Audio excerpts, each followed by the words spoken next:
युवा कार्यपरिषदेतील जी मुलं आहेत त्या मुलांना घेऊन आम्ही देहूमधून ज्या ठिकाणी तुकारामाच्या गाथा डोहामध्ये उडवलं होतं त्या ठिकाणावर आम्ही मुंबईच्या दिशेने निघालो आहोत। पण जात असताना आता आम्ही लोणावळ्याच्या अलीकडे तुकाराम महाराजांचं झाड एक सुंदर असं मंदिर आहे, त्या मंदिरापाशी आम्ही तिथे थांबलेलो आहोत। काल दिवसभराच्या कालावधीमध्ये फक्त संध्याकाळी सायंकाळी 4 ते 5 वाजता दरम्यान माननीय कॅबिनेट मंत्री भरतसिंग गोगरे साहेब यांचा फोनच्या माध्यमातून संपर्क झाला आणि त्यावेळेस त्यांनी सांगितलं की रात्रीच्याला तुम्ही आम्हाला भेटीसाठी मुंबईला या।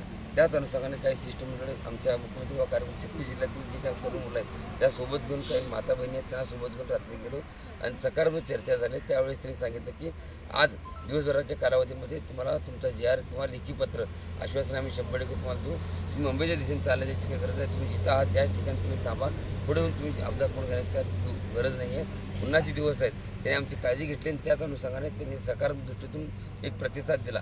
तरी देखील आम्ही रात्रीच्याला 4 वाजता या ज्या ठिकाणी आंदोलनस्थळी जी मुलं आहेत त्यांच्याशी आम्ही सविस्तर चर्चा केली, त्यांना येऊन भेटलो, ते झोपले होते, त्यांना उठवलं।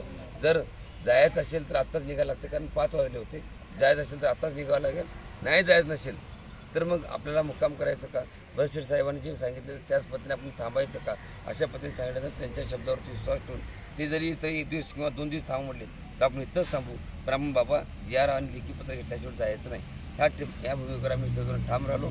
आणि आत्ता आमचं सर्वांनी मती ठरलेलं आहे की जोपर्यंत आम्हाला GR मिळत नाही, लेखी आश्वासन भेटत नाही, तोपर्यंत आम्ही कुठलाही निर्णय घेणार नाही। आणि जर आम्हाला GR किंवा लेखी आश्वासन नाही भेटलं तर आम्ही पुन्हा मुंबई दिशेने जाऊन आझाद मैदानी त्या ठिकाणची आमची तरुण मुलं किंवा काही नेते मंडळी आमचे त्या ठिकाणी बसले आहेत, त्यांना जाऊन आम्ही पाठीमधून त्या ठिकाणी मोठ्या प्रमाणात आंदोलन छेडण्याचा इशारा आम्ही सर्वांमध्ये या ठिकाणी दिलेला आहे। धन्यवाद।